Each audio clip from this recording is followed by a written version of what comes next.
नमस्कार, स्वागत आहे तुमचं माझ्या चॅनलमध्ये। आजपासून आपल्या चॅनलमध्ये क्लासला सुरुवात होत आहे। आज आपल्या क्लासचा पहिला दिवस आहे, तर मी आज तुम्हाला काही गोष्टी समजून सांगणार आहे जे की तुम्हाला गरजेचे आहे। तर बघा, आपल्याला काही वस्तू बेसिक लागणार आहेत। त्यामध्ये आपल्याला न्यूजपेपर लागणार आहे। असा न्यूजपेपर तुम्ही आणून ठेवायचा आहे, जेणे की उद्याच्या भागात तुम्हाला न्यूजपेपर, 2 कात्र्या, चॉकचा बॉक्स, टेप आणि रील लागणार आहे। तर बघा, 2 कैच्या ह्या कशासाठी? तर ही मशीनची जी कैची आहे ना, तर याचा वापर आपल्याला फक्त कापडावरच करायचा आहे, ब्लाउज पीसवरच करायचा आहे। याचा वापर आपल्याला न्यूजपेपरवर करायचा नाही आहे, कारण की याचा वापर जर आपण न्यूजपेपरवर केला तर आपली कैची ही बसून जाईल आणि ही कापडावर कशीच चालणार नाही। त्याच्यामुळे आपल्याला ही कैची न्यूजपेपरवर कशीच वापरायची नाही आहे। न्यूजपेपरवर कैची वापरण्यासाठी आपल्याला जुनी कैची वापरायची आहे किंवा दुसरी कैची आणून ठेवायची आहे, कारण की आता नवीन सुरुवातीला आपल्याला पेपर कटिंग करून तुम्हाला दाखवणे भाग पडणार आहे। त्यामुळे ही कैची जरूर लागणार आहे। हे असा चॉकचा बॉक्स तुम्ही मार्केटमधून मशीनच्या दुकानातून आणू शकतात। एकदा का हा बॉक्स आणला ना, तर आपल्याला खूप दिवस हा बॉक्स जाणार आहे। आणि एक रील हे तुम्ही कोणताही आणू शकता, फक्त रील हे पक्क्या धाग्याचा आणायचा आहे। आणि आपल्याला एक टेप लागणार आहे। तर बघा, मी जास्तीत जास्त हा टेप वापरते, पण तुम्हाला असा टेप आणायचा नाही आहे। सुरुवातीला तुम्हाला असाच टेप लागणार आहे। बघा, यामध्ये इंच आहे आणि सेंटीमीटर आहे।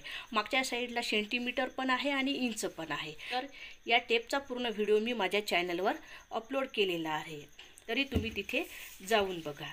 तर बघा, मी शॉर्टकटमध्ये तुम्हाला आता सांगणार आहे।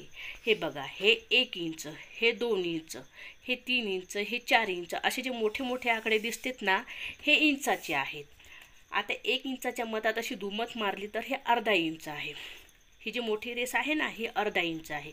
त्याच्याही मध्ये जी रेस आहे या लोखंडी पट्टीमुळे दिसत नाही आहे, तर ती आहे पाव। म्हणजे 3 रेषाचा पाव, अर्धा, पाऊण, 1 असा आहे। समजा हा पाव भाग आहे, हा अर्धा, ही जी मोठी रेस आहे ना ते अर्धा, हा पाऊण आणि हा 1। बघा, 1च्या नंतर ही थोडीशी 1 रेस सोडून जी मोठी आहे ना ती 1/2, 1 रेस सोडून जी मोठी आहे ना ते 1.5, 1 रेस सोडून जी मोठी आहे ना ती पाऊण आणि 1 रेस सोडून जी मोठी आहे ना ती 2। म्हणजे कसं 1, 1/2, 1.5, पाऊण, पावणे 2 आणि 2। म्हणजे आपली घड्याळ जशी असते ना, 1, 1/2, 1.5, पावणे 2 आणि 2, तसेच 2च्या नंतर मग 2.25, 2.5, पावणे 3, 3, पुन्हा 3च्या नंतर तसेच पुढे।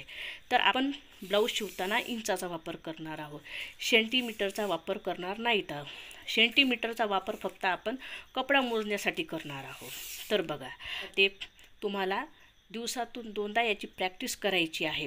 नवीन सुरुवातीला 1-2 दिवस। तर माझा व्हिडिओ अपलोड आहे, तर त्या व्हिडिओवर जाऊन तुम्ही हा टेप शिकू शकता।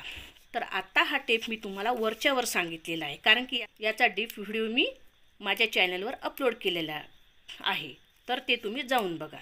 तर हे मशीन काम तुम्हाला मी माझ्या पद्धतीनुसार सांगणार आहे। माझ्या 20 वर्षाच्या आलेल्या अनुभवानुसार मी जे शिकली ते तुम्हाला शिकवणार आहे। कारण की झालं असे की जेव्हा माझे 10वीचे पेपर झाले तेव्हा मी चांगल्यातल्या चांगल्या ठिकाणी मशीन क्लास जॉईन केला। तरीही काय झाले, तिथे मला अगदी परफेक्ट मशीन क्लास शिकवल्या गेला नाही। तिथे काही गोष्टी त्यांनी सोडून दिल्या होत्या। शिकवायचं तर पूर्ण, पण त्याच्यात काही त्रुटी त्यांनी राहू दिल्या होत्या। जसं की गळ्याचे गोठासाठी कपडा हा तिरपा कापावा लागतो, तर त्यांनी मला तसं सांगितलं नाही। त्यांनी सरके सांगितले आणि कटोरी ही तिरकस ठेवावी लागते, त्यामुळे कटोरी मोकळी बसते, पण त्यांनी तेही नाही सांगितले।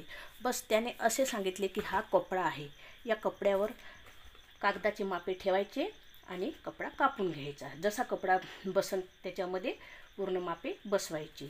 तर मग झालं तर काय, मी ब्लाऊज तर शिवत गेली, पण माझ्या ब्लाऊजची कटोरी ही टाईट होत होती आणि गळ्याचा गोठा उलटा पडत होता। तर त्याच्यामुळे मला नवीन खूप त्रास झाला। मग माझ्या अनुभवानुसार मला ह्या गोष्टी कळायला लागल्या आणि आता छोट्यातल्या छोट्या टिप्स ह्या मला माहीत झाल्या. आता माझा ब्लाऊज हा एकदम परफेक्टरित्या बसतो. आता माझ्या ब्लाऊज शिवणकामाला 20 वर्षे झालेले आहे. तर त्याच पद्धतीने मी तुम्हाला शिकवणार आहे. मी तुम्हाला अगदी पद्धतशीरपणे काही त्रुटी न राहता प्रत्येक टिप्स देऊन मी ब्लाऊज शिकवणार आहे आणि जास्तीत जास्त ब्लाऊज तुम्हाला कसं समजेल त्या पद्धतीने तुम्हाला शिकवणार आहे, तेही कमी वेळात. तरी आपल्याला पूर्ण वेळ लक्ष देऊन थोडीशी प्रॅक्टिस करणे गरजेचे आहे. तरी मी जास्तीत जास्त प्रकारचे ब्लाऊज शिकवण्याचा तुम्हाला प्रयत्न करेन. त्यामध्ये तुम्हाला 4 टक्स ब्लाऊज, कटोरीचे blouse, princess cut blouse, 3 princess cut blouse अशा सर्व प्रकारचे ब्लाऊज मी तुम्हाला शिकवण्याचा प्रयत्न करेल. हे ब्लाऊज शिकूनही मी तुम्हाला गळ्याची डिझाईन, बाजूची डिझाईन, सर्व प्रकारची डिझाईन शिकवण्याचा प्रयत्न करेल. तरी तुम्ही मला जास्तीत जास्त लाईक, फॉलो, सबस्क्राईब करा, जेणेकरून तुम्हाला हे व्हिडिओ पाहता येईल आणि जास्तीत जास्त लोकांपर्यंत शेअर करता येईल. तर तुम्हाला काही वाटलेस मला कमेंट करा आणि चॅनलला लाईक, सबस्क्राईब नक्की करा. तर चला, मी आता पुढचे तुम्हाला सांगणार आहे. तर पुढचं काम आहे आपलं मशीन चालवणे. तर मशीन काम करण्यासाठी सर्वात पहिले तुम्हाला मशीन चालवणे येणे हे गरजेचं आहे.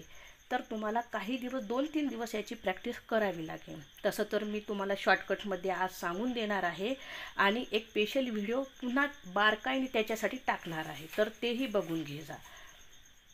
तर मी सोप्यात सोप्या पद्धतीने ब्लाऊज कसे तुम्हाला शिकवायचे याचा जास्तीत जास्त प्रयत्न करील आणि तुम्हाला कमी वेळामध्ये ब्लाऊज शिकवायचा प्रयत्न करील. तर बघा, आपली ही मशीन आहे. या मशीनला नेहमी ऑइल करणे हे गरजेचे आहे. ऑइल जर मशीनला केली नाही तर आपला धागा वारंवार तुटेल आणि मशीनही खराब होण्याची शक्यता आहे. त्यामुळे वारंवार ऑइल करणे हे गरजेचे आहे. आता ही आपल्या मशीनची सुई. तर ही मशीनची सुई आपल्याला किती नंबरची लागणार आहे? 16 किंवा 18. आपल्याला मशीनची सुई ही 16 किंवा 18 नंबरची लागणार आहे. दोन्हीही चालतील. 18 नंबरची सुई जर असली तर जाडा जरी कपडा असेल तर ती सुई तुटणार नाही. तर बघा, आता आपण बॉबिन भरणार आहोत. तर काही काही मशीनला बॉबिन भरायचे इथे पण असते. तर माझ्या याला नाही आहे म्हणून मी एखादा हे घेऊन बॉबिन भरत आहे. बघा, आपल्याला हे रील लावायची आहे. याचा धागा असा ठेवायचा आहे आणि हे बघा, हे असा थोडा हाताने गुंडाळून घ्यायचा आहे. लक्ष द्या. आणि मग हे असा करून या दिशेने धागा राहिला पाहिजे आणि इथे लावून मशीन चालू करायची आहे. धागा असा फीड भरून घ्यायचा आहे. फीड बॉबिन भरून घ्यायची. बघा, आता ही आपण बॉबिन भरून घेतलेली आहे. ही बॉबिन आपल्याला फीड भरायची आहे. ही बॉबिन जर ढिली राहिली तर आपला धागा साखळीसारखा येतो. तर मग हे धागा तोडून घ्यायचा आहे. तर बघा, ही बॉबिन कशी लावायची आहे. ही आहे बॉबिन आणि ही बॉबिन केस यामध्ये टाकायचं आहे. आणि बघा, हे जे आहे ना, हे इथून हा असा काढायचा आहे. बघा, असा. आणि हे आहे ना, ही पट्टी अशी बाहेर काढायची आहे. आणि हे बॉबिन हे झाकण आपल्याला काढायचं आहे. हे जे आहे ना, त्या आतमध्ये अशीच न्यायची. आणि हे बॉबिन जे, तर हे काय करायचे, यामध्ये सुई ही वरती करायची आहे आणि हे यामध्ये आल्लादी टाकायची आहे आणि सोडायची आहे. झालं. आणि हे लावून घ्यायची आहे. चल, आता आपल्याला धागा लावायचा आहे. बघा, हा धागा रीलला लावलेला. हे मागचं जे हे आहे ना, मागे हा धागा अटकवायचा आहे. झालं. मग हे आहे ना, यामध्ये असा धागा आल्लादी टाकायचा आहे, बाहेर काढायचा आहे. हे आहे ना, यामध्ये फसवायचं आहे आणि वरतून यामध्ये धागा टाकायचा आहे. बघा, आता हा धागा आपल्याला मशीनला लावायचा आहे. आता हा धागा मशीनला आपण लावलेला आहे. आता काय करायचं, हँडल असे करायची आहे आणि हा धागा आतमधला काढून घ्यायचा आहे. बघा, हे 2 धागे आहेत.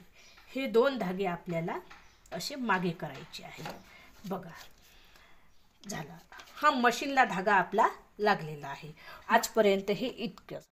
उद्याच्या भागात पुन्हा भेटूया. धन्यवाद.